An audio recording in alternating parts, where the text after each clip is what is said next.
Assalamualaikum warahmatullahi wabarakatuh.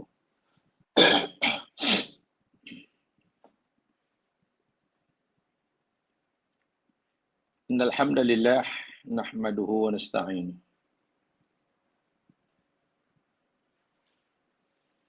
wa natubu ilaihi wa nastaghfiruh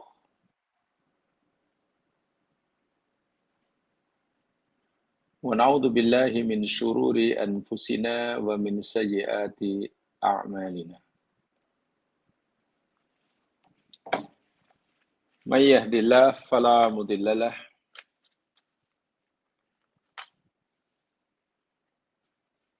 wa may yudlil fala hadiyalah.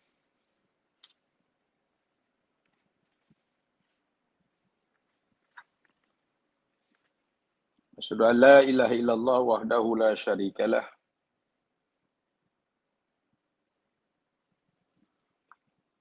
wa asyhadu anna Muhammadan abduhu wa rasuluh.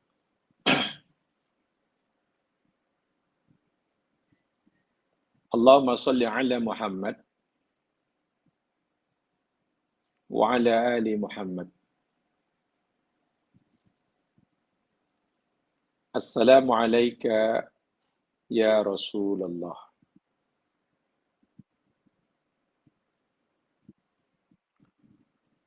Qala Allah Ta'ala fil Qur'anil Azim ba'da a'udzu billahi minasy syaithanir rajim.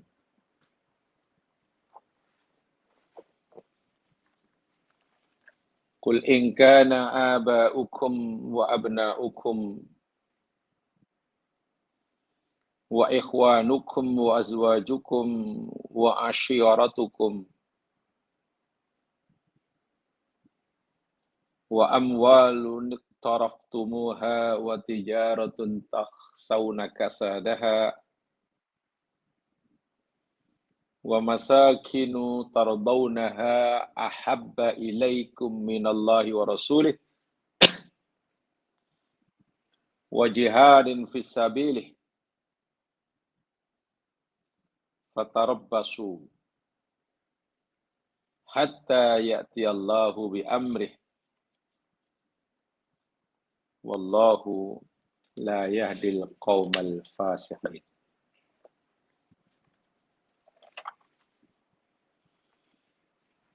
Katakanlah wahai Muhammad, jika sekiranya adalah bapa-bapa kamu dan anak pinak kamu dan saudara mara kamu dan pasangan-pasangan hidup kamu dan seluruh ahli keluarga kamu dan harta benda yang kamu usahakannya serta perniagaan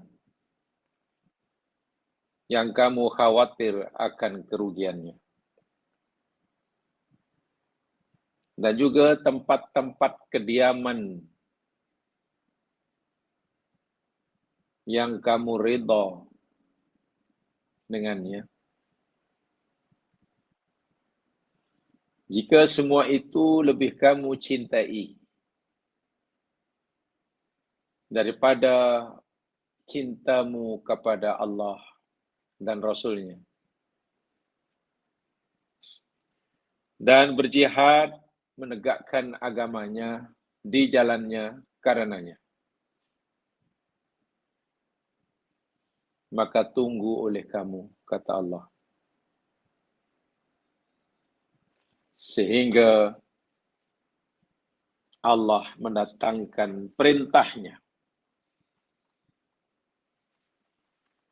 sehingga Allah menimpakan balasannya, dan sesungguhnya Allah tidak memberi petunjuk kepada orang-orang yang fasik. Muslimin muslimat rahimakumullah. Insyaallah Ini kita akan teruskan siri kajian kita menyambung apa yang kita telah pelajari dengan tajuk mencintai Allah dan Apa Ustaz? Rasul. Ya, Suara Ustaz dia jadi balik. clear balik. Dia ada gangguan macam hari tu juga.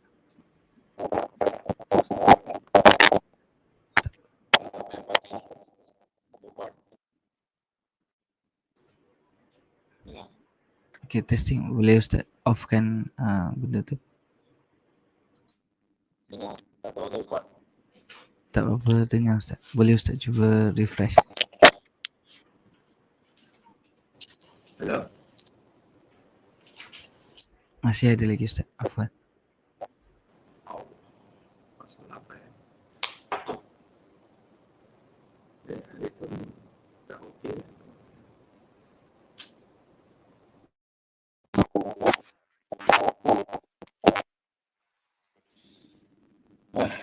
Coba saya refresh.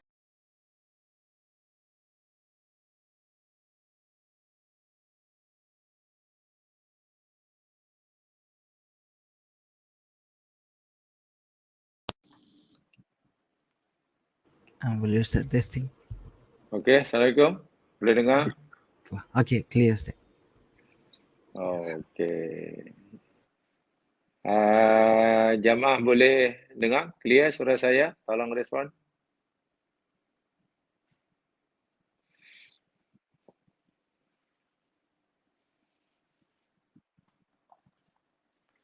Okey, saya teruskan. InsyaAllah kita teruskan siri kajian kita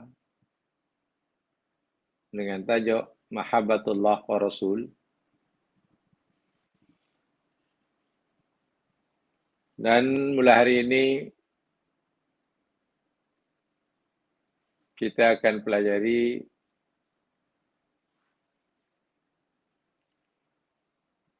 tajuk siapakah orang yang Allah kasihi.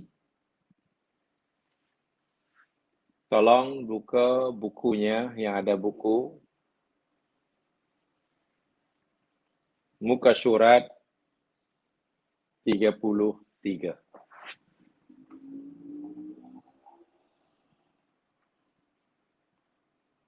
Tolong disemak bukunya. Muka surat 33. Siapakah orang-orang yang Allah kasihi?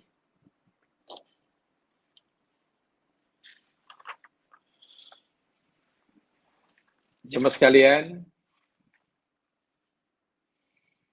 tajuk ini atau subtajuk ini merupakan penegasan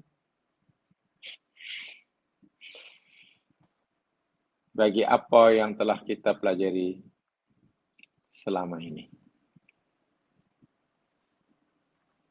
Saya bacakan dahulu apa yang ada dalam nota ini sebelum saya coba uraikan siapa yang dimaksud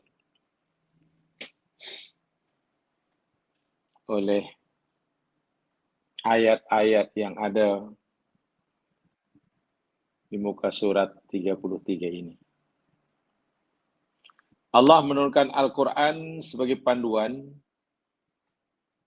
dan pedoman bagi mengatur kehidupan di dunia ini. Dan Rasul-Rasul yang diutus oleh Allah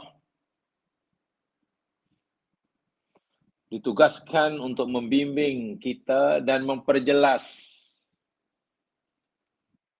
maksud firman Allah Subhanahu wa taala tersebut. Al-Quran telah merakam segala kebenaran untuk dijadikan panduan hidup dan pedoman. Seorang yang Allah cintai tentu sekali lah orang yang mentaati semua perintahnya. Apapun yang dilarang atau tidak disukai olehnya, pasti dia tinggalkan. Pasti dia berusaha untuk mengelak dan menjauhkan diri daripadanya. Ayat-ayat berikut ini menyenaraikan sebagai dalil untuk menunjukkan siapakah orang-orang yang dicintai dan dikasihi oleh Allah tersebut.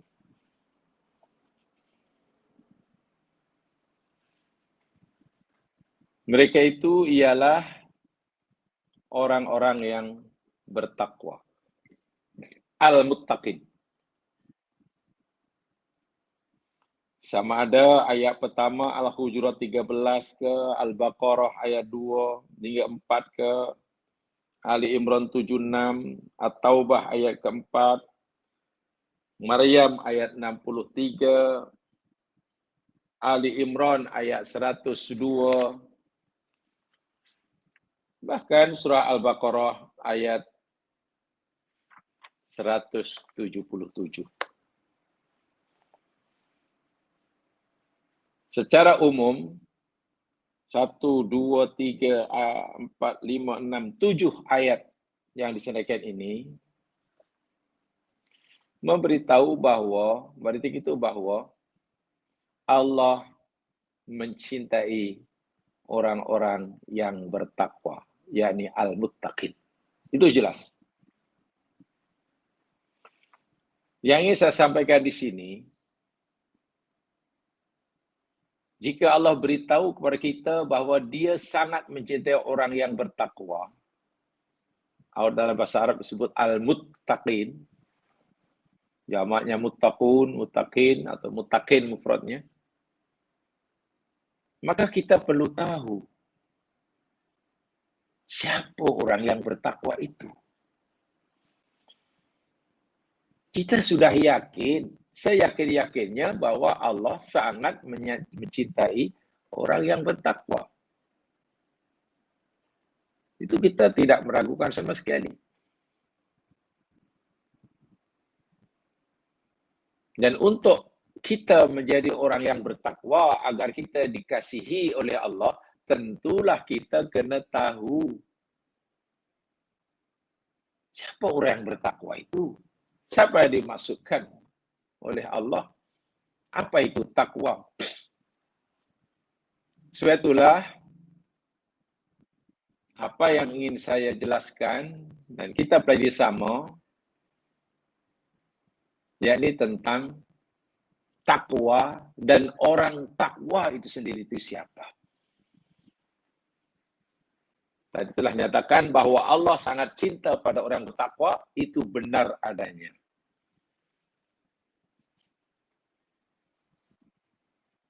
Yang mungkin menjadi masalah bagi kita, yakni kita mau tidak mau kena tahu, kena faham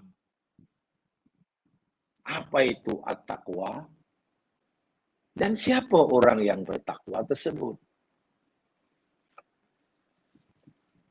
Ini yang kita nggak pelajari sama. Ya mas sekalian, saya coba ringkaskan uraian ini. Yang pertama, yakni daripada pengertian ta'rif kalimah takwa itu sendiri. Karena tentu semua kita setuju dan sepakat untuk memahami satu-satu tajuk, satu istilah, kita kena sepakat dahulu, kita kena setuju dahulu tentang pembatasan makna atau definisi atau ta'rif sesuatu yang kita nak bincang tersebut. Kita kena tahu, kita batasi dahulu. Baik. At-taqwa dalam bahasa Arab, takwa dan bahasa Arab takwa, dari segi bahasa lughatan terambil daripada kalimah waqa yaqi wiqayah. Waqa yaqi wiqayah atau wiqa. Yang makna harfiahnya hifdzus syai' amma yu'dhihi. Takwa daripada waqa yaqi waw qaf alif maksurah. Yang makna asalnya yakni hifdzus syai'i amma yu'dhihi. Menjaga sesuatu, melindungi sesuatu daripada apa yang akan menyakitinya, memadaratkannya. Katakanlah ini dari segi bahasa. Katakanlah jamaah punya barang perkakas rumah yang mahal. Dan kita tidak mau barang yang mahal itu rusak. Menjadi tak elok. Paling tidak menjadi tak elok. Kotor. Ya kita lindungilah. Kita jaga. Kita bungkus supaya tidak kena abu, debu. Kita simpan di tempat yang elok. Tujuannya apa?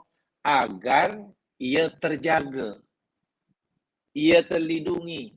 Daripada perkara-perkara yang mungkin merusakkannya, mencacatkannya. Jamaah beli baju yang mahal, terbuat daripada material yang tak murah. Masya Allah. Tentu kita ingin baju yang kita beli yang tak murah itu terus dalam keadaan baik. Atau paling tidak, walaupun kita suatu saat akan rusak, ya janganlah sampai setahun dua sudah rusak. Tak bolehlah berpuluh-puluh. Kalau harga mahal berpuluh ribu, kalau boleh berpuluh-puluh tahun lah. Macam caranya? Dijaga basuhnya, dijaga cara jemurnya, jaga cara melipatnya, menggosoknya, sabunnya. Usaha kita yang kita lakukan untuk melindungi agar pakaian itu tak rusak, sehingga sabun pun dijaga. Itu makna takwa dari segi bahasa. Dari segi bahasa. Lughatan.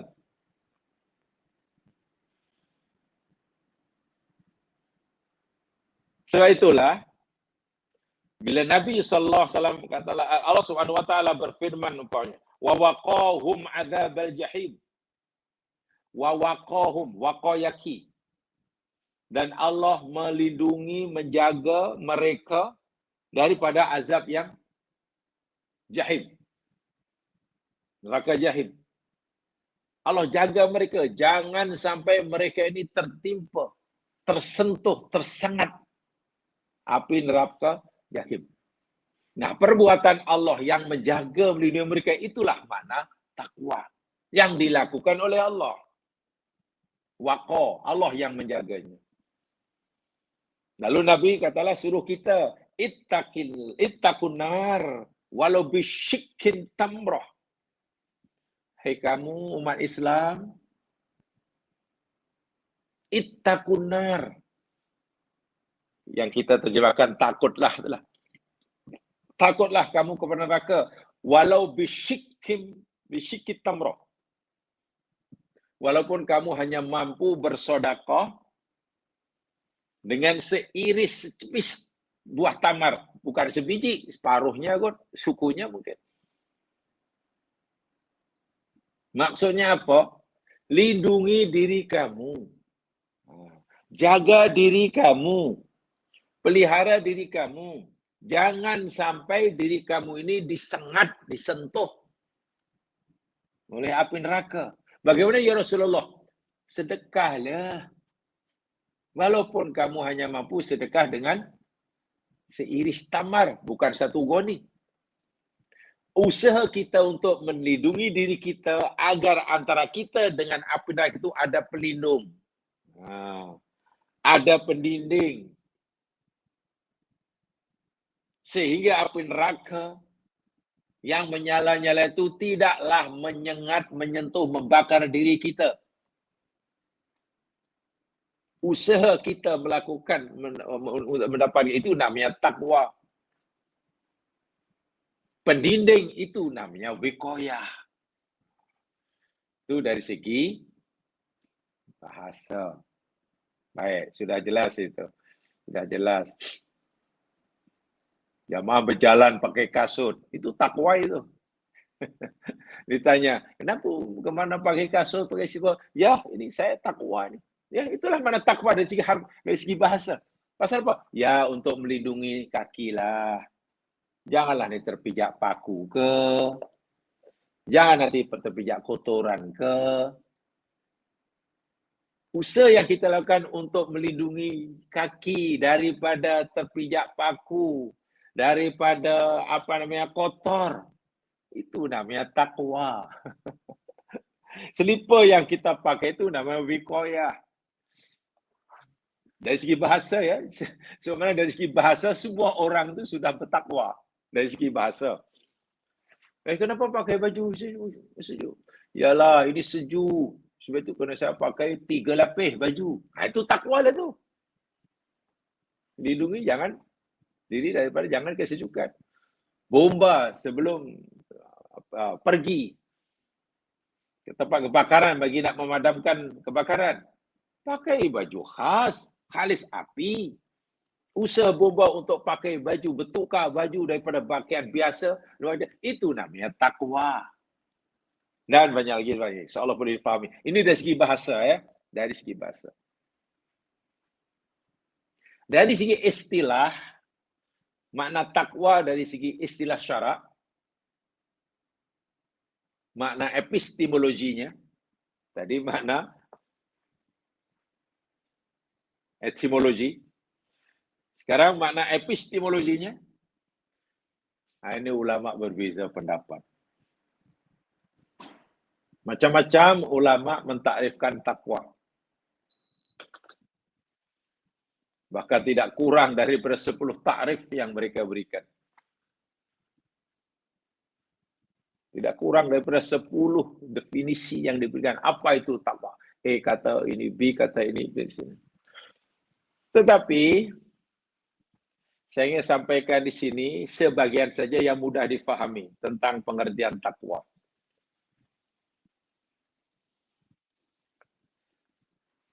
Talq bin Habib. Talqun bin Habib. Beliau pernah berkata begini.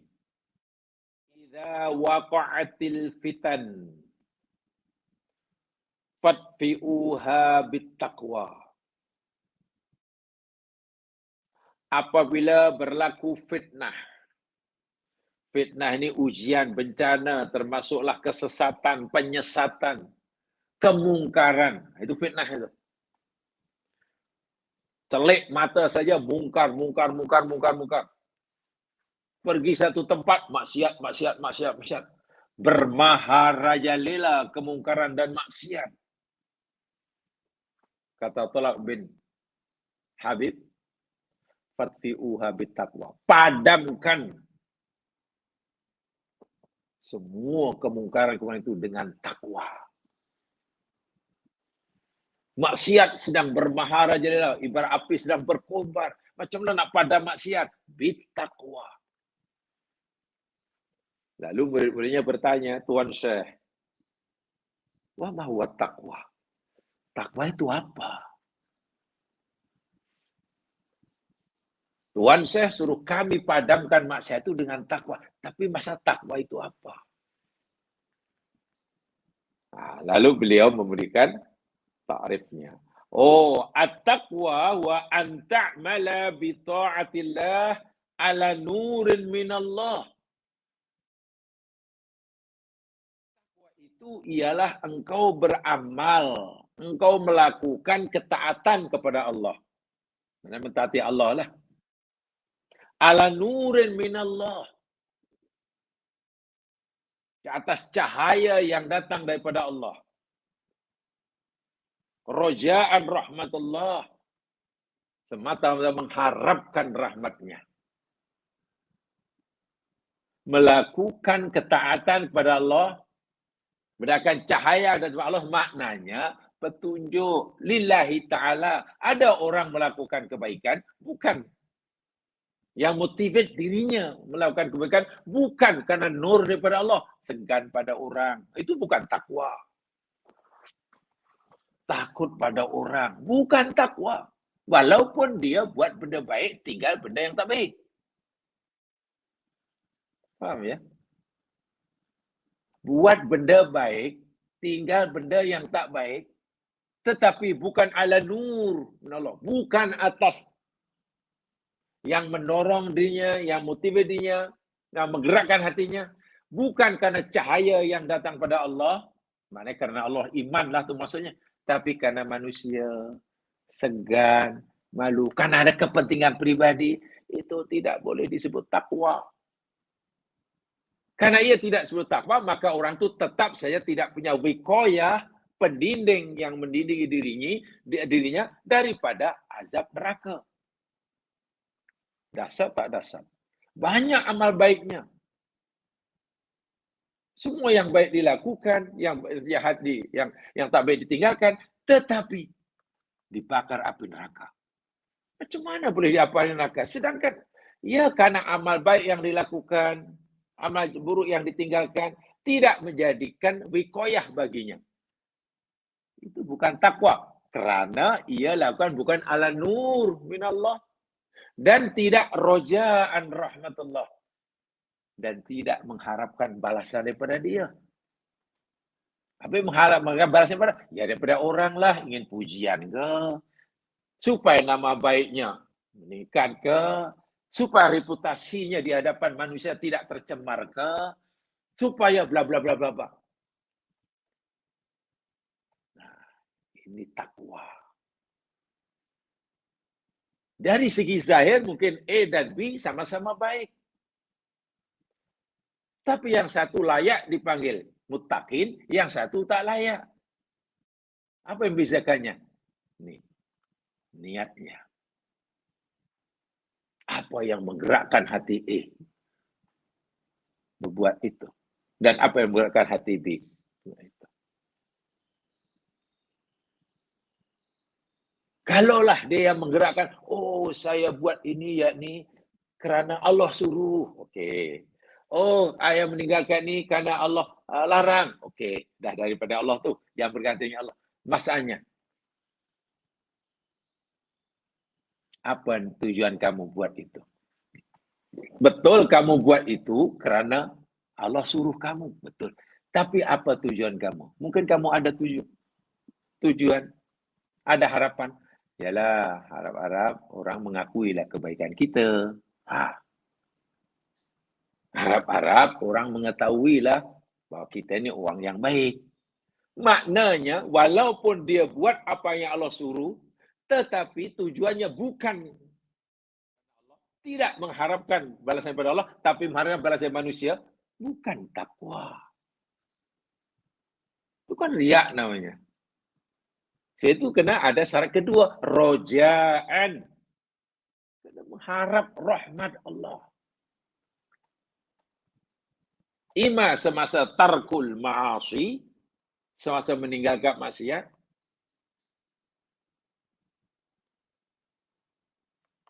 kerana Allah suruh aku tinggalkan. Dan apa tujuannya? Ya tujuannya agar Allah lindungi aku dari api neraka lah. Kenapa kamu buat ini? Ya sebab Allah suruh. Lalu buat apa? Apa tujuan kamu buat ini? Ya agar mohon pada Allah agar Allah bagi aku pahala. Barulah itu namanya takwa, kata Tariq bin Habib. Ini saya kutip daripada kitab musannifnya Ibnu Abi Syaibah. Dan ini dinilai sebagai athar yang sahih. Yang pertama, itu makna takwa. Jadi kalau kita sudah seperti itu, kita muttaqin. Buat apa yang Allah suruh, semata-mata karena Allah yang suruh, bukan pasal orang suruh, bukan karena itu, bukan karena itu. Lalu apa kepentingan, apa manfaatnya? Ya, mengharap pahala daripada Allah. Ima Allah bagi sekarang atau ima Allah bagi nanti, tak jadi masalah. Yang penting dia hanya mengharapkan balasan daripada dia yang menyuruh. Kita menjadi orang muttaqin. Allah suka. Bermakna apa? Kalau orang hanya buat baik dan tinggal yang tak baik, tapi bukan karena Allah, Allah belum suka. Allah belum suka karena belum layak dipanggil muttaqin. Itu yang pertama. Yang kedua, ada yang memahami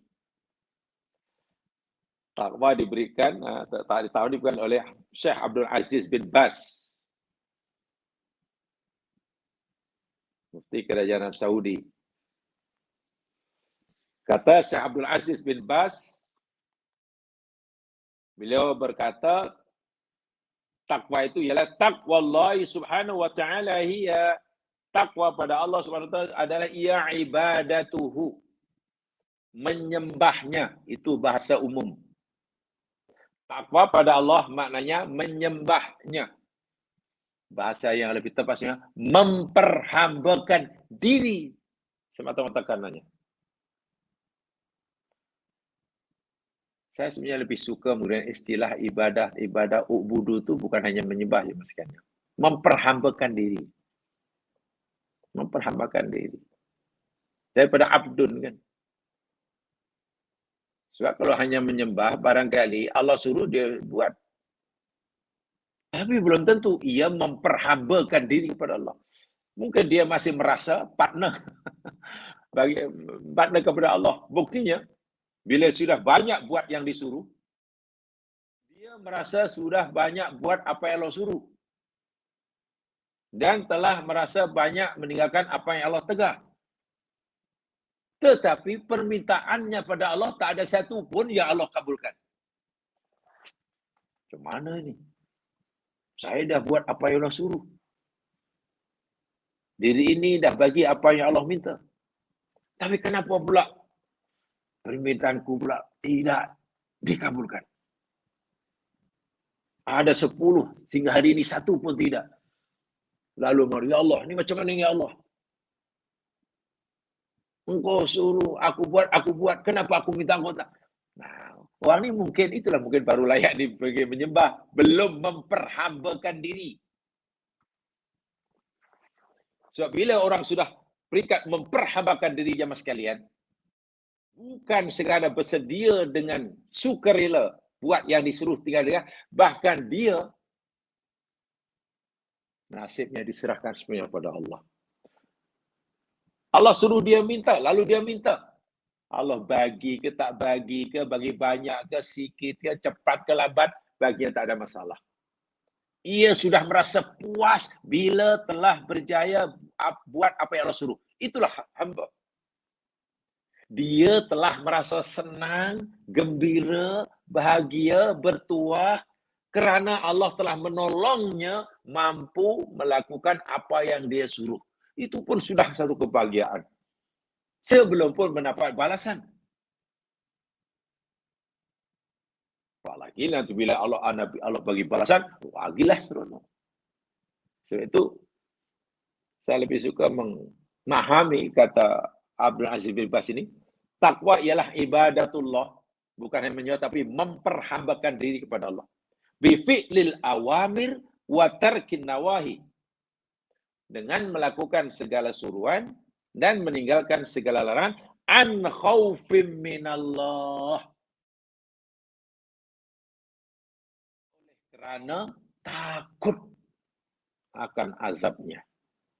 Wa an rubatin fima indah. Dan oleh kerana mengharapkan balasan yang ada di sisinya. Dalam bahasa mudah, Syekh Abdul Aziz bin Baz mengartikan, mentakrifkan takwa. Takwa itu yakni buat yang Allah suruh, tinggal yang Allah tegah, disertai dengan rasa khauf dan roja. Masa buat apa yang disuruh, dalam hatinya ada menggabungkan sifat khauf, rasa takut, dan roja, mengharap. Semasa meninggalkan larangan Allah pun dalam hatinya ada gabungan antara sifat khauf dan roja. Wa ana khasyatillah subhanahu wa ta'ala wa an ta'dhimi li hurmatihi wa an mahabbati sadiqati lahu subhanahu wa ta'ala Rasulullah sallallahu alaihi wasallam. Ya. Jadi di sini Abdul Aziz bin Baz sangat-sangat mengutamakan faktor hati. Di samping faktor luaran, buat, Allah tinggal, Allah larang tinggal, sudah. Tapi kalau setakat itu, dalam hati tidak ada khauf, tidak ada roja, ya belum dikira takwa lah. Nampaknya Abdul Aziz bin Baz ini, yakni sebenarnya yakni sangat dipengaruhi dengan definisi yang diberikan oleh Syekh Imam Ibn Taimiyah. Syekh Imam Ibn Taimiyah pernah berkata, al-a'malu zahirah. Amal-amal zahir, amal-amal yang nampak, gerakan tangan masa sholat, uang pergi haji, zakat, bakti pada orang, yang nampak lah. Semata-mata tidak melahirkan takwa. Karena takwa itu yakni apa yang ada dalam hati. Ibnu Taimiyah kata itu bukan bermakna meremehkan amal zahir, ya, bukan. Tapi beliau memberitahu amal zahir yang terkeluar terpancar daripada luaran, tangan kita bergerak, mulut kita bercakap, contohnya sholat, hendaklah itu adalah berdasarkan didasar atas apa yang dalam hati. Hati mesti penuh dengan rasa takut, penuh dengan rasa roja, penuh dengan rasa mahabbah kepada Allah.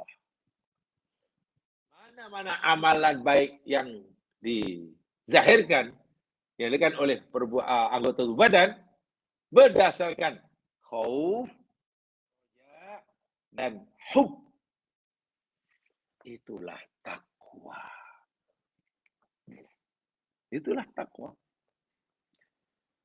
Artinya apa? Sebaik manapun amalan zahir, tapi tidak berdasarkan khauf, roja, hub, bukan takwa. Atau orang hatinya takut, ada roja, ada khauf, tapi amal zahir tak ada, ya bukan takwa.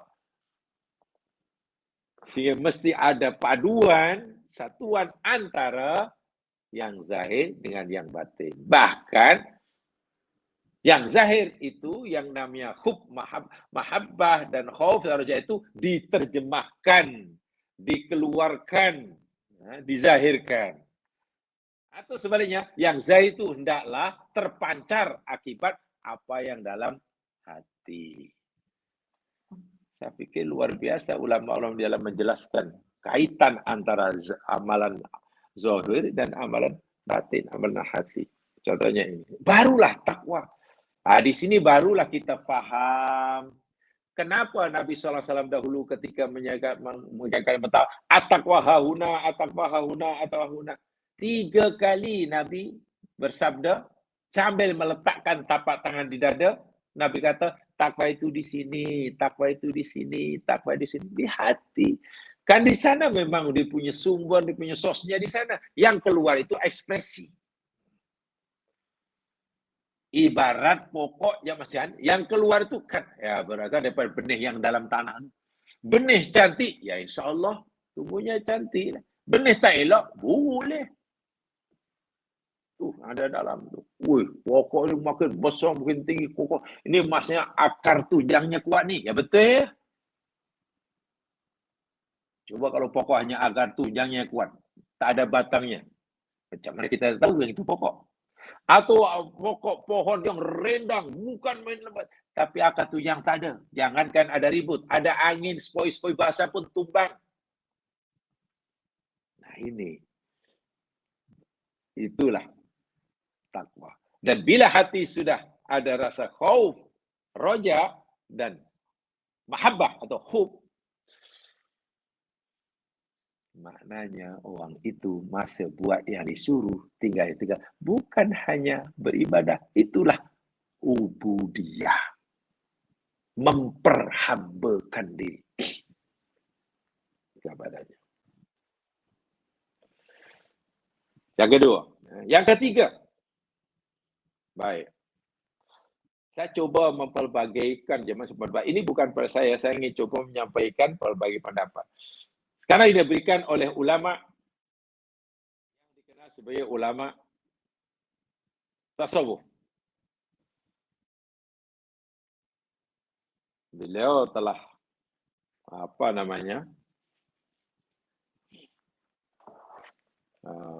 menguasai ilmu-ilmu syariat sebelumnya dan kemudian ingin mencari lebih ketenangan dalam hati lalu mendalami masalah hati.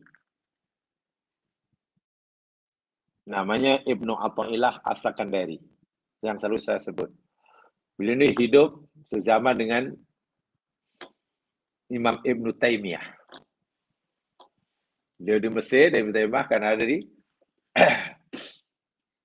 Syam. Dan kalau dibuktikan pernah berjumpa dan pernah berdialog. Dan dialog antara Ibnu Taimiyah dengan Ibnu Athaillah As-Sakandari. Kata Ibnu Athaillah yang sekalian, ketika beliau tanya, Syekh, takwa itu apa, Syekh? Oh, at-taqwa itu lebih kurang sama yang diberikan. Iya imtithalul awamir wajtinabil manakir fi zahiri was-sarair wa muwasalati ta'at irad anil mukhalafat. Itu takrif yang diberikan oleh Imam Ibnu Athaillah As-Sakandari.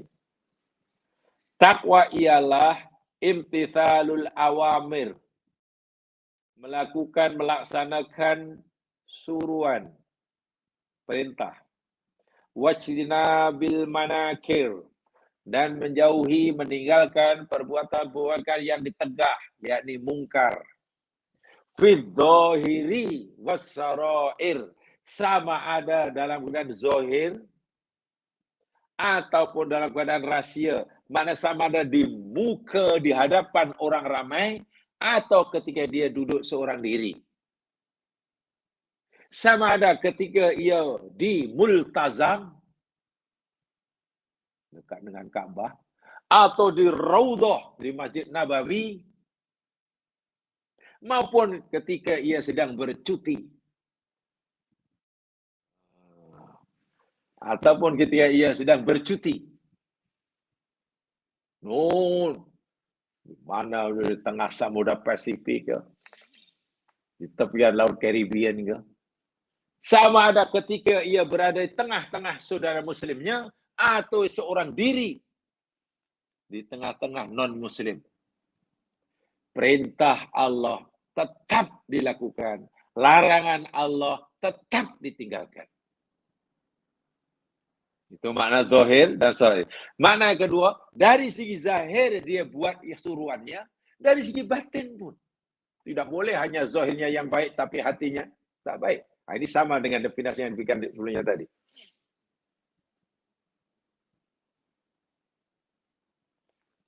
Hanya dari segi nampak zahirnya aja dia tak buat larangan. Nampak tak adalah di tengah, tapi hatinya barulah takwa. Sebab kalau orang tu hanya nampak baik, buat yang disuruh, tinggal yang ditegak, semasa di tengah-tengah saudara muslimnya, di tengah lautan manusia muslim yang sedang khusyuk beribadah, maklum di Madinah Haram, maklum di Madinah, tapi sambung cuti ke mana tempatlah. Tiba-tiba luntur semangatnya. Tiba-tiba lain penampilannya. Lain lah ini. Minggu lepas ini masa di Madinah di Makkah penampilannya Masya Allah. Muslimah mukminah. Yang lelakinya masa di Makkah di Madinah. Wah, macam Khalilullah Ibrahim. Istrinya macam Hajar. Maklum di Makkah Madinah. Tapi ketika ia cuti di tengah keramaian Las Vegas, lain nih. Ini bukan Ibrahim lagi ini. Ini bukan Hajar lagi nih. Itu bukan takwa. Takwa ini tak mengenal tempat yang mestikan karena yang diperhatikan, yang dia merasa ada, memperhatikan, itu ada di mana-mana, yakni Allah. Orang yang bertakwa ini, buat yang disuruh tadi, di mana saja dalam keadaan apapun juga. Karena yakin, yang ditakuti itu hanya Allah, yang memperhatikan Allah. Dan Allah itu memperhatikan hamba di mana saja, bila-bila mana saja. Masa senang pun Allah memperhatikan, masa susah pun Allah perhatikan. Lalu kenapa ia mesti merasa ingin jadi orang baik, patuh perintah agama, hanya semasa susah, karena takut neraka, bila senang lupa daratan? Itu bukan takwa, itu bukan. Belum mencapai takwa. Ya, takwa masih bertempat lah dipanggil itu. Itu takwa bermusim, takwa bertempat. Ibnu Athaillah As-Sakandari tidak begitu. Muwasalatut ta'at. Ini tambahan beliau. Takwa itu yakni usaha yang dikatakan urusan adalah sentiasa bersambung, berhubung dengan ketaatan. Ibarat ketaatan itu satu benda, dia sentiasa berusaha melekat dengan benda itu. Ibaratlah ketaatan itu salah satu benda atau barang. Ia berusaha berhubungan dengannya. Tak nak pisah. Di mana saja. Bila-bila mana saja. Wal i'tirad anil mukhalafat. Dan sentiasa menyalahi. Sentiasa mengingkari. Menjauhi. Perkara-perkara yang menyalahi syarak. Ibarat larangan Allah itu satu tempat. Ia sentiasa berusaha untuk menjauhkan diri dari tempat tersebut. Ibarat larangan Allah itu suatu benda, dia sentiasa meninggalkannya. Tidak banyak berbeza sebenarnya definisi yang diberikan ya Mas sekalian. Ya hanya merupakan penegasan. Yang satu dikali gini, yang satu dikali dan lain sebagainya.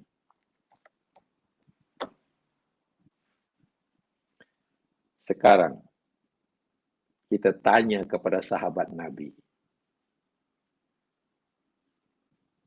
Sekaligus menantu Rasulullah. Dan dia juga sepupu Rasulullah. Ali bin Abi Thalib. Ali bin Abi Thalib bin Abdul Muttalib. Sementara Rasulullah Muhammad bin Abdullah bin Abdul Muttalib. Wah, kalau zaman sekarang lah, katakanlah zaman kanak-kanak lah, katalah Nabi dan anak-anak telah lalu raya, jumpa lah di rumah atuk. Karena atuknya sama. Sepupu Nabi. Menantu Rasulullah.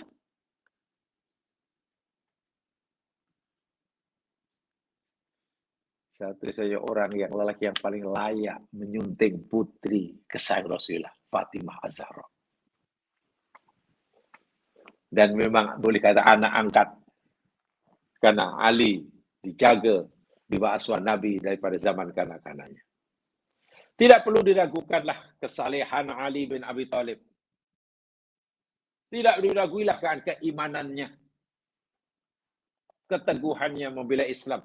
Walaupun mungkin ada perbezaan dari sudut pandang. Mungkin ada sedikit perbezaan dari sudut pandang antara ahli sunnah wal jamaah melihat Ali itu siapa, dengan golongan Syiah melihat Ali itu siapa. Pasti ada perbezaan, tak apalah. Saya tidak bukan bicara tentang perbezaan itu. Yang pasti kedua-dua umat Islam terbesar di dunia ahli sunnah wal jamaah dan Syiah pasti mengakuilah bahwa Ali adalah sahabat Nabi. ahli sebagai ahli surga itu gitu. Walaupun ada perbezaan dalam perkara pandangan ahli sunnah wal jamaah sunni dengan pandangan sini tentang Ali. Apa kata Ali? Ketika Ali ditanya Ali bin Abi Thalib, takwa itu apa dah? Kita disuruh bertakwa dan Allah sangat mencintai orang yang bertakwa. Yuhibbul muttaqin. Yuhibbul muttaqin. Itu sering kita temukan dalam Al-Quran. Allah sangat cinta orang bertakwa. Takwa itu apa? Dewa sekalian, Ali mentakrifkan takwa itu ada 4 syarat. Ada 4 tiang, ada 4 syarat. Artinya, kalau kamu telah memenuhi 4 syarat ini, kamu layak digelar telah bertakwa. Kamu layak diberi predikat muttaqin. Ada 4. Wih, lebih berat kalau kata Ali ini ya. 4 mas sekalian. Yang pertama, takwa itu yakni al-khawfu minal jalil. Yang kedua, al-amalu bit-tanzil. Yang ketiga, al-qana'atu bil qalil. Dan yang terakhir, yang keempat, al-isti'dadu li yaumir rahil. Ya, beliau menggunakan bahasa yang indah ya, ujungnya sama. Pertama yakni at-taqwa itu al-khawfu minal jalil. Ada perasaan takut, nih. Daripada al-jalil. Jalil itu nama Allah lah. Takut pada Allah. Itu syarat pertama. Tapi kata orang lah, ini kata orang-orang tua dahulu. Mendengarlah ada orang tua bagi nasihat di surau-surau dahulu. Takut harimau, lari. Jika kamu takut harimau, larilah. Jika kamu takut singa, jauhi. Takut ular, hindari. Kalau kamu takut terbakar, ada rumah terbakar, lari jauh-jauh.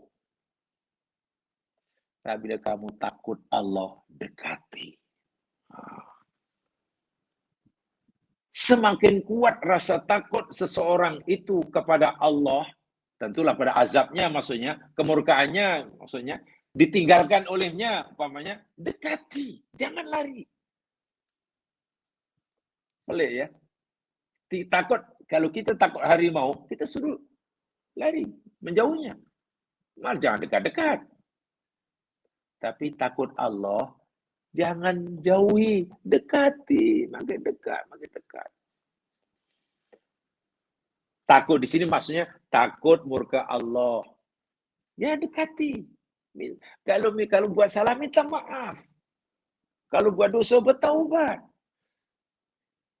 Kalau cuai dalam melakukan perintahnya, bagi tahu ya Allah, mohon maaf ya Allah, hamba-Mu cuai. Kalau dah mampu buat yang disuruh, tapi nampaknya tidak sebagaimana yang diarahkan, minta maaf. Ya Allah, minta maaf ya Allah. Memang Allah tak suka kita buat cuai. Allah tak suka kita menderhakainya. Kan? Dalam bahasa kita, Allah murka. Adakah karena Allah murka kemudian kita lari jauh, tak nak. Dia masam muka. Dalam bahasa Allah, dia masam muka, takkan kita. Itu manusia. Kalau pada Allah ibaratnya muka, dekati ya Allah, minta maaf, minta ampun. Nah, itu maksud. Takut kehilangan dia. Itulah maksudnya. Sebesar manapun kemurkaan dia kepada kita, kerana dosa kita yang banyak, usahakanlah untuk terus mendekatinya. Jangan lari. Dan Allah suka. Allah sangat suka bila tengok hambanya yang berdosa, mengakui kesalahannya. berusaha terus untuk mendekatinya. Itu Allah suka. Coba renungkan betul-betul jamaah sekalian. Sedikit, ini tidak susah untuk dalam Al-Quran itu kan ada perintah taubat ya. Tubu ilallahi taubatan nasuha. Tubu ilallah, firru ilallah. Bertaubatlah kepada Allah. Larilah kamu menuju Allah. Bersegera kamu jadi. Pertanyaan saya. Perintah bertaubatlah kamu pada Allah. Larilah kamu dekati Allah. Segera. Itu ditujukan kepada orang yang tidak berdosa, yang maksum, atau orang yang berdosa. Perintah taubat itu Allah tujukan kepada orang yang maksum, sudah tak punya dosa, atau kepada mereka yang berdosa, atau mungkin yang banyak dosa. Pastilah ayat tujukan kepada orang yang berdosa, bahkan yang banyak dosa. Allah sedang bercakap, Allah sedang panggil, Allah sedang mukhatabah, berdialog. Hei, kamu, inilah, dekat sinilah, dekati akulah. Minta ampunlah sini. Bila Allah kata itu, pasti mukhatabnya itu juga pada orang yang berdosa. Sehingga orang berdosa ini oleh Allah disuruh untuk dekat sini. Bukan malah lari. Masya Allah. Indah sungguhlah agama Islam ini. Manusia kan lain ya Mas kan. Kalau kita benci, kalau orang tu kita benci seorang, kan kita sekurangnya ada keinginan untuk tak mau jumpa dia. Dan kita pun tak nak dia selalu jumpa kita. Ada orang yang selalu menyakiti kita, ada orang yang selalu membuat kita tak nyaman, tak selesa, menyusahkan kita. Tentulah kita tak menyukainya. Bila kita tak suka orang itu karena selalu menyakiti, memfitnah kita, kita pun tak nak jumpa dia, kita pun tak nak dia yang nak jumpa kita. Saya belum bersedialah menjumpa menerima dia. Itu kita, itu manusia. Allah lain.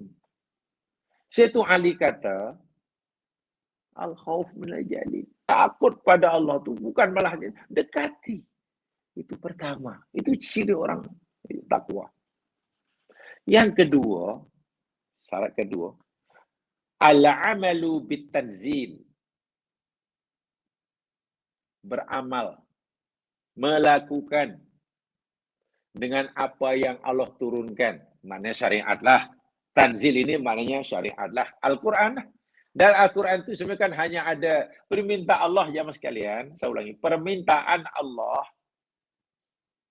kepada kita hambanya di dalam Al-Quran itu hanya ada 2. Bukan banyak. Permintaan Allah di dalam Al-Quran kepada manusia hanya ada 2. Apa 2 itu? Secara umumnya, buatlah dan jangan buat. Itu aja permintaan dia. Mana ada yang lain? If'al, buatlah, dan la taf'al, jangan buat. Ya, mungkin contohnya banyaklah. Contoh buatlah tu apa? Ya banyaklah, suruh solat, suruh zakat, suruh bakti mak bapak, suruh tolong orang, suruh bersilaturahim, suruh banyaklah. Tapi kan secara umum hanya 2, buatlah dan jangan buat. Jika kita mengamalkan permintaan Allah, ini syarat kedua nih, itu nama al-amal bin tanzil. Allah minta kita buat, kita buat. Allah minta kita tinggal, kita tinggal. Itu yang kedua. Tadi sudah ada dalam definisi yang berikutnya. Yang ketiga. Syarat ketiga. Untuk membolehkan kita ni takwa atau belum, mutakin atau layak atau tidak jadi mutakin. Al-qana'atu bil qalil. Allahu akbar walillahil hamd. Imam Ali nampaknya bukan hanya mentakrifkan takwa, bukan hanya mengambil kira pada aspek syariah, hukum-hukum zahir semata. Dari aspek ruhaniyah, hati diambil kira. Buktinya yang ketiga, Bu. Al-qana'atu bil qalil. Merasa qana'ah dengan pemberian yang sedikit. Allahu Akbar walillahil hamd. Dia punya banyak keperluan. Dia punya keinginan untuk memiliki banyak. Lalu mohon kepada Allah banyak-banyak. Lalu dia berusaha banyak-banyak. Semuanya banyak. Yang diperlukan banyak, yang dimaukan banyak, maka berdoa pun banyak-banyak, usaha pun banyak-banyak. Tapi dia tahu kedudukan dia, status dia itu hanya meminta, memohon, merayu, berusaha. Yang ada kuasa untuk memberi atau tidak, mengabulkan atau tidak, kan dia. Karena dia merasakan dirinya hamba, tak lebih dari tak ada kuasa untuk memberi atau tidak. Yang berkuasa dia, lalu tiba-tiba Allah bagi sikit. Minta banyak, perlu banyak, doa banyak, usaha banyak. Tapi Allah bagi sikit. Macam mana hatinya? Kalau hatinya lapang, hatinya qanaah, hatinya tidak ada rasa rasa kecewa sedikit pun. Hatinya tidak merasakan macam tak berbaloi lah. Minta banyak, usaha banyak bagi dia macam berbaloi. Penat berpeluh-peluh, dah bawa sini je. Rasa-rasa yang tak sedap kepada Allah itu dibuang jauh, bahkan merasa bertuah bersyukur. Mungkin dia akan menilai, ya Allah, ya Tuhanku, hamba-Mu ni hanya mampu memohon, meminta, berusaha. Kemampuan itu pun pemberian Kamu. Hakikatnya hamba-Mu ni tidak punya daya dan kekuatan. La haula wala quwata illa bik. Tiba-tiba hamba-Mu yang sangat lemah, yang hanya mampu memohon, itu pun kerana pertolongan Kamu, Engkau bagi pula, ya Allah. Sehingga melihat pemberian Allah tadi, bukan sedikit, tapi banyak. Melihat pemberian Allah tadi bukan kecil, tapi besar. Kenapa? Karena dia menyadari, saya ni siapalah. Aku ni kan hanya hamba abdi. Yang nak bergerak pun dia yang menggerakkan. Mulutku boleh bercakap Allahumma pun kehendak dia. Mataku boleh melihat, kaki boleh jalan, itu pun kehendak dia. Aku boleh merancang dari itu pun pertolongan dia. Hakikatnya saya tak punya apa-apa. Kalau aku memohon, itu pun kerana bantuan dia sehingga aku dapat memohon. Tiba-tiba Allah bagi, ya Allah, ya Tuhanku. Hati pasti qanaah kalau melihat dari cara pandang seperti ini. Tapi kalau melihat, merasa dia telah buat banyak, merasa dia telah mohon banyak, merasa dia telah berusaha lebih, ya, pemberian Allah tadi dilihat sikit. Sikit je. Jauh daripada yang kami minta. Ni senarai. Ada orang berdoa disenaraikan, takut lupa. Dululah, sekarang mungkin kurang tak ada ya. Nabi Haji aja ada orang kirim doa menyarankan, tolong yang nanti doakan di multazam ya. Ini permintaan saya, kertas pertama ada 6. Jiran yang satu bagi lagi, ini nombor 2 ditulis nama dia ada 10 pun. Ada 5 kiriman orang amanah. Belum doa sendiri di multazam lama, Allah ya Tuhanku. Ini permohonan pada hamba-Mu, kawan hamba-Mu nama fulan-fulan, dia minta 1, 2, 3, 4. Ambil kertas nombor 2. Dia sendiri tak kalah banyak. Kalau yang lain ada 10, dia minta 20. Karena merasa telah berusaha, telah beribadah, telah bekerja, telah mohon. Kata orang 24 jam lah ibaratnya, tak henti. Allah bagi, pasti apa yang Allah berikan itu nampak kecil dalam pandangan matanya, nampak sedikit. Sehingga tidak bersyukur, qanaah jauh sekali. Nah, ini susah nih. Yang ketiga ini susah. Semua ahli kata qanaah bil qalil. Nah, itu perlu penjelasan yang lebih itu ya. So itu Masya Allah, bagi saya, sahabat-sahabat ini semua hebat belaka ya mas sekalian. Bukan hebat tauhidnya, buat ibadah ritualnya, tapi hatinya ya Allah ya. Dalam memahami itu, cara beragama itu betul-betul sampai dalam hati. Kalaulah seseorang telah berusaha banyak, berdoa banyak, mohon banyak dalam masa yang sudah lama, lalu Allah bagi yang namanya sedikit, tapi dia bersyukurnya luar biasa. Bagaimana kalau Allah bagi banyak? Dan sedikit yang Allah berikan itu pun sebenarnya tidak sesuai dengan permintaannya. Dia minta biru tapi Allah bagi merah. Tapi hatinya lapang. Itu orang yang luar biasa ya mas kalian. Tidak mudah ya mendidik hati seperti itu. Minta merah dibagi biru oleh Allah. Minta 10 dibagi 1. Kuna hati lapang dan senang, bahagia. Itu bukan senang ya man. Kalau minta 10 bagi 10, sesuai pula dengan permintaan dari segi kuantiti, jumlahnya, bentuknya, masanya. Minta tahun ini, dapat tahun ini. Dan itu gembira. Dan misalkan dia gembira, itu biasa, itu wajar. Bersyukur wajar. Kenapa aku berdoa? Iyalah, saya doa saya dikabulkan. Saya minta 3, dibagi 3 semuanya makbul. Masanya pula sama dari aku kendaki, ya Allah. Pemberiannya pula sama dengan yang aku minta. Betul-betul Allah sayang. Wah, tiba-tiba merasa sangat mencintai Allah. Boleh jadi. Merasa sangat dicintai, sangat dimuliakan oleh Allah. Hanya karena doanya dikabulkan. Dia mungkin kalau belajar lebih jauh lagi, kalau kita belajar mungkin kita terkejut. Jangan-jangan pemakbulan doaku ini, pemberian Allah kepadaku sesuai dengan permintaanku, masanya pun sama. Jangan-jangan Allah bagi bukan atas keridhaannya. Tapi jangan-jangan ini istidraj, takut. Kan kalau kita pikir kita jadi takut malah.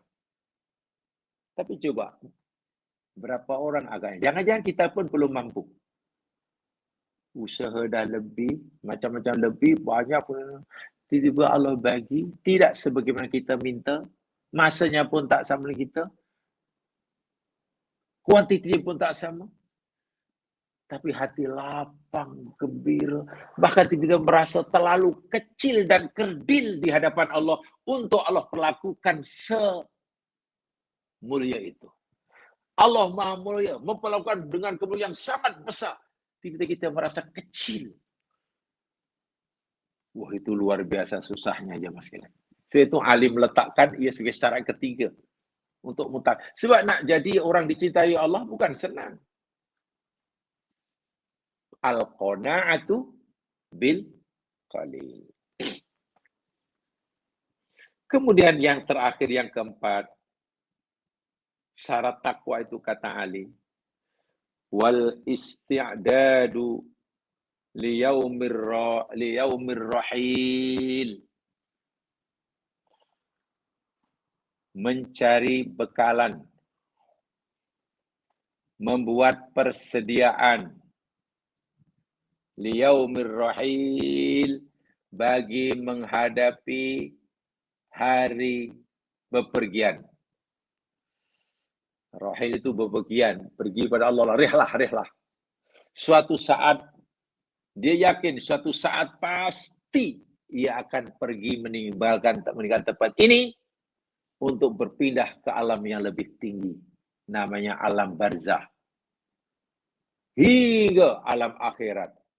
Berdiri di hadapan Allah, dipertanggungjawabkan segala amalannya. Tentu perjalanan yang jauh, yang susah, yang sangat mencekam ini perlu persiapan yang cukup. Perlu perancangan yang matang. Perlu bekalan yang cukup. Maka orang yang bertakwa sepanjang hidupnya memikirkan, sudah cukupkah bekalan aku untuk melakukan perjalanan jauh ini? Jika nanti Allah tanya seperti itu, sebab Allah dah beritahu kepada kita apa yang dia nak tanya nanti di akhirat. Nabi dah beritahu dah, tanya ini, tanya. Kalau nanti Allah tanya saya soalan petang, boleh tak aku jawab? Rasa-rasanya kalau tengok perangai aku ini belum boleh jawab. Ya akhirnya diubah. Karena yang boleh menjawab pertanyaan itu perangai kita, amal kita, bukan kepintaran, kepitahan kita bercakap. Bukan, dia maksudkan.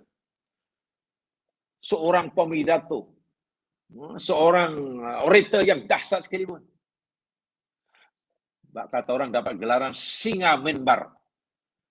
Gelarannya pun masih hidup singa minbar. Apa singa minbar? Makna orang pensara yang berapi-api lah. Belum tentu dapat memperjauhkan amalnya menjawab soalan Allah jika perbuatannya tidak sama dengan apa yang Allah kehendaki. Allah tanya tentang harta. Dari mana engkau dapat? Kemana engkau belanjakan? Itu pertanyaan. Bolehkah kita menjawab? Orang tidak boleh. Alah, pasti boleh. Bukan susah sangat soalan itu. Saya ini pandai menjelaskan. Saya ini lancar bercakap. Bukan. Yang menjadi itu amalan kita. Jadi orang pertama sentiasa berfikir itu. Iya ya. Cukup atau belum ya persediaan ini? Bekalan itu cukup atau belum? Sentiasa merasa belum cukup, akhirnya membuat. Ada tak? Agak-agak masih ada ke sehingga saat ini? Masya Allah, yang umurku sudah tidak muda lagi. Yang umurku kalau kira ikut kata Nabi sudah lanjut usia. Ada tak? Ada atau tak? Sudah tak ada perintah Allah yang belum aku lakukan sehingga saat ini? Atau ada tak perintah Allah yang aku belum istiqomah melakukannya?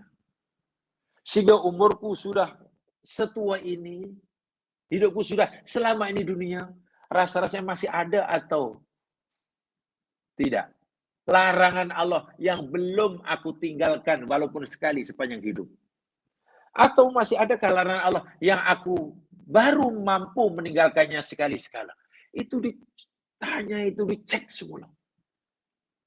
Dalam upaya usaha untuk isti'dad liyaumir rahil. Iya, cuma kali. Sekali lagi minta maaf dan minta maaf ya sekalian.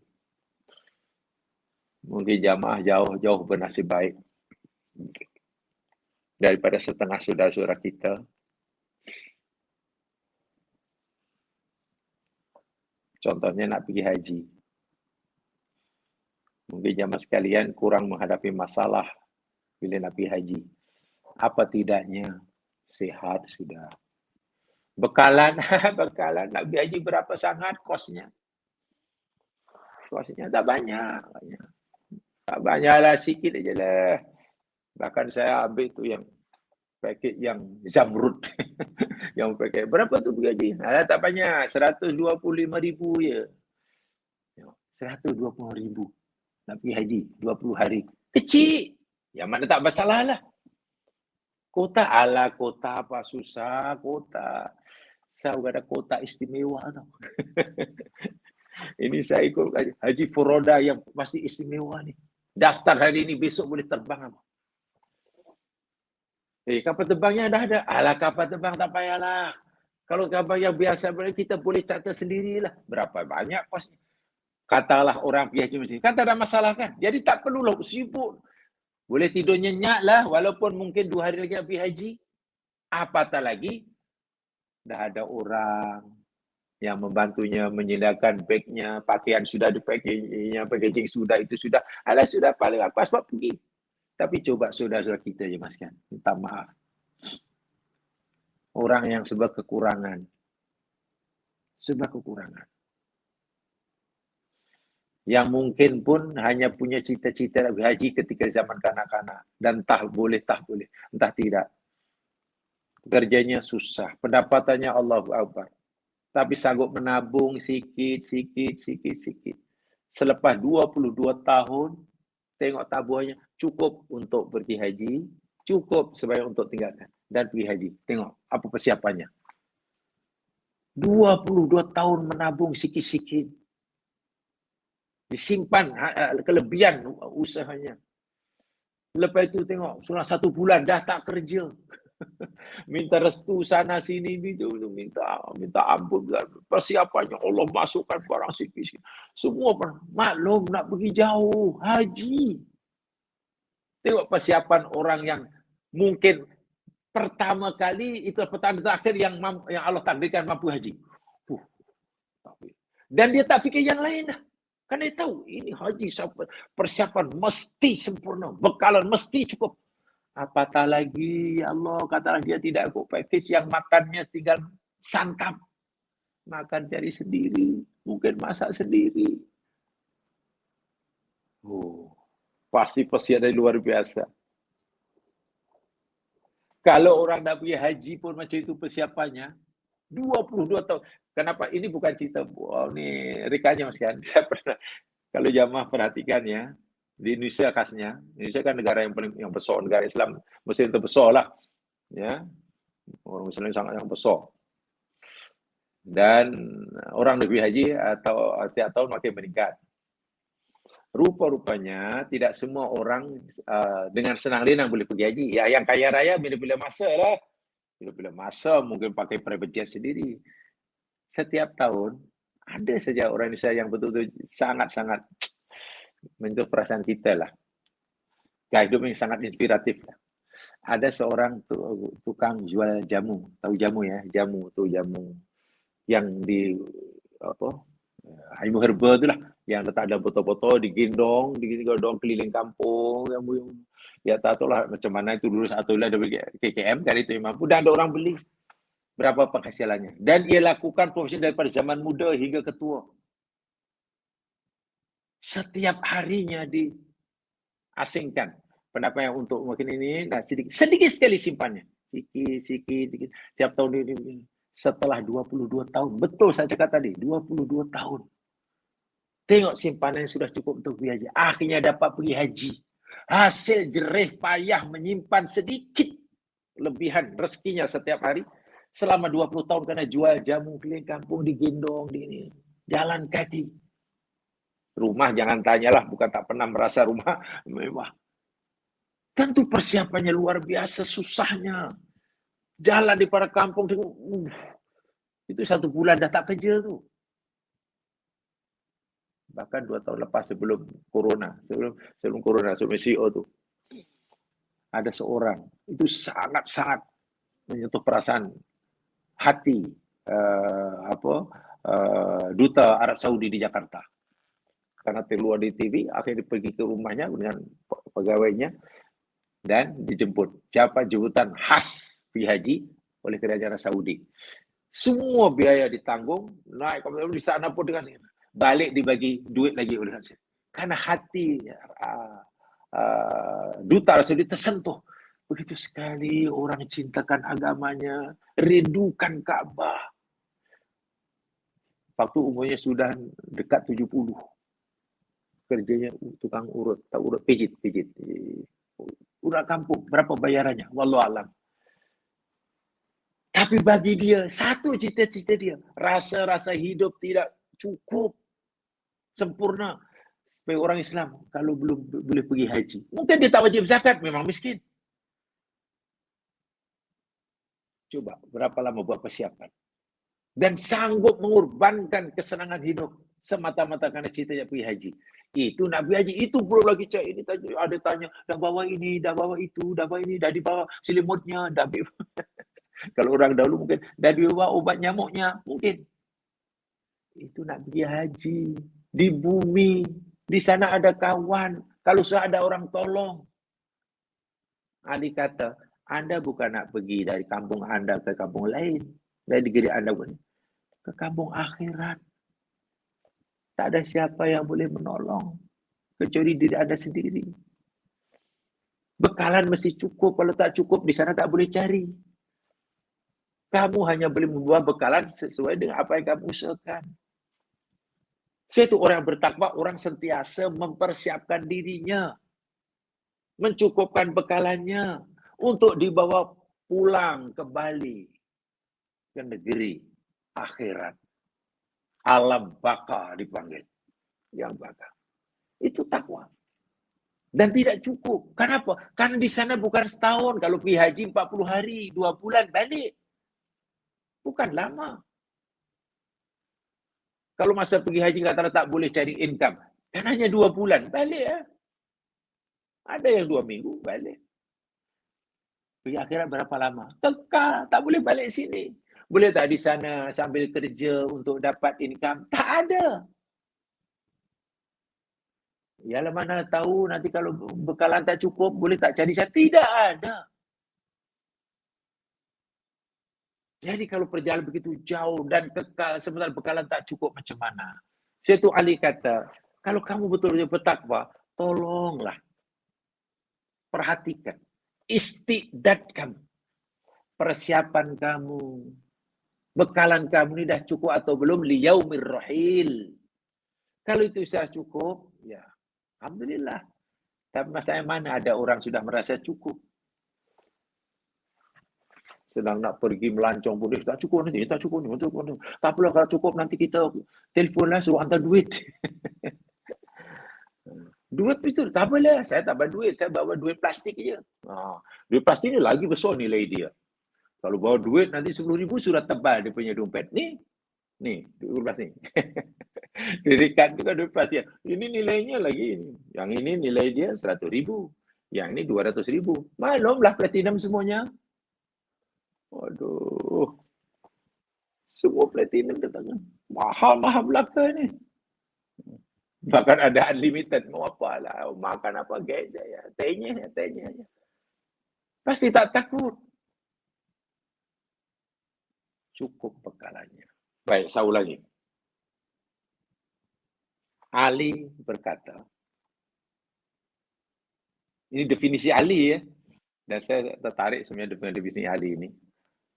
Jadi kalau ikut takrif yang diberikan oleh Ali bin Abi Thalib dalam mentakrifkan takwa, ya nampaknya kita belum bertakwa lah, masih jauh, tapi tidak boleh kita berputus asa ya. Takwa itu kata Ali yang pertama, al-khauf minal jalil. Kamu dah sentiasa menanamkan rasa takut kepada Allah. Takut pada Allah itu maknanya, ya itulah kita sendiri dekatinya. Bila kita buat salah, kan kita berdosa. Bila berdosa, kan nanti Allah akan siksa. Bila kita tak mau disiksa, ya minta ampun lah. Itu namanya takut pada Allah. Bila kita disuruh melakukan perbuatan, kan kita cuai. Dan kita cuai itu ya tak menepati apa yang kehendaki. Allah tak sukalah. Jangan-jangan Allah tak mau menerima. Bila kita takut Allah tak terima, ya berusahalah untuk lebih lagi. Itu satu, takut. Sama ada seorang diri ke, di hadapan orang ramai ke, di luar negeri ke, dalam negeri ke. Yang kedua, al-amal bitanzil. Melakukan apa yang Allah turunkan. Mengerjakan apa yang Allah turunkan. Amal lah. Buat itu tinggal 3, itu sudah jelas. Ketiga, qanaah bil qalil. Ini yang susah juga nih. Tadi saya katakan. Rada qanaah dengan pemberian yang sedikit. Dengan kedudukannya sedikit, status sosialnya Allah rendah. Bekerja mati-matian daripada macam itu aja punya jawatan dia, tak apa. Usaha berpuluh-puluh macam itu juga yang didapat. Lapang hatinya. Bahkan bersyukur, merasa sangat-sangat dimuliakan oleh Allah. Kalau dia melihat pada siapa dirinya, oh aku ni sebenarnya hanya nutfah. Nutfah itu yakni sperm lelaki yang campur dengan omong perempuan, oosit perempuan. Tanpa kehendak Allah tak jadi diriku ini. Bila Allah tak kehendaki hanya jadi kotoran. Dalam perut ibuku aku ni 100% berlaku. Hidup pun atas kehendak dia, berjalan pun kehendak. Jadi kalau aku minta yang macam-macam, tiba Allah bagi macam, lebih daripada syukur. Bahkan merasa malu, Allah begitu baik kepada dirinya yang banyak jahat. Tengok. Ini qanaah. Malu kepada Allah. Kenapa Allah begitu baik sangat ya kepada diri ini? Sehingga apa yang aku minta pun dibagi. Wah, diriku ini masih sangat-sangat kurang di hadapannya. Dan yang keempat, al-istiqdad. Biyamil rahil. Sentiasa mempersiapkan diri, mempersiapkan bekalan yang mencukupi bagi melakukan perjalanan jauh menuju akhirat. Bila 4 itu ada, barulah orang itu disebut takwa dan disebut muttaqin. Allah suka. Seperti mana saya katakan tadi, jangan sekalian. Definisi takwa ini macam-macam yang diberikan oleh ulama-ulama. Ada 10, lebih kurang 10 dari saya sampaikan insyaallah. Tapi jangan dipertentangkan ya, sebab masing-masing punya definisi. Elok kalau kenapa ini kata ini kata tak apa, itu definisi, karena memang Al-Quran dan hadis Nabi tidak mendefinisikan secara tepat sehingga ulama berijtihad. Yang paling baik ambil semua definisi itu dan coba diamalkan. Oh, di sini suruh ini, kalau itu ini. Insyaallah kita akan berjaya mendapatkan kasih sayang Allah Subhanahu wa taala. Nampaknya itu saja yang saya sampaikan, jemaah sekalian. Masih ada lagi beberapa perkara yang saya sampaikan. Untuk poin yang pertama ini, tentang apa itu takwa dan siapa orang muttaqin. Karena ayat yang kita pelajari ini, orang yang disayangi oleh Allah, orang yang muttaqin. Itu jelas. Hanya kita perlu tahu, siapa orang muttaqin. Orang muttaqin jadi orang yang bertakwa. Lalu apa itu takwa? Ini yang perlu kita jawab. Dan sebagainya telah kita pelajari, mudah-mudahanlah bermanfaat bagi saya. Kurang lebihnya dapat dimanfaatkan, mohon dimaafkan. Yang kesilapan yang ada, kurang lebihnya minta maaf. Mari tutup dengan tadarus. Subhanakallahumma bihamdika asyhadu an la ilaha illa anta astaghfiruka wa atubu ilaik. A'udzu billahi minasyaitonir rajim. Al-'asri insana fi khusr illa alladziina aamanu shalihat tawasaw bil haqq wa tawasaw bis sabr. Assalamualaikum warahmatullahi wabarakatuh.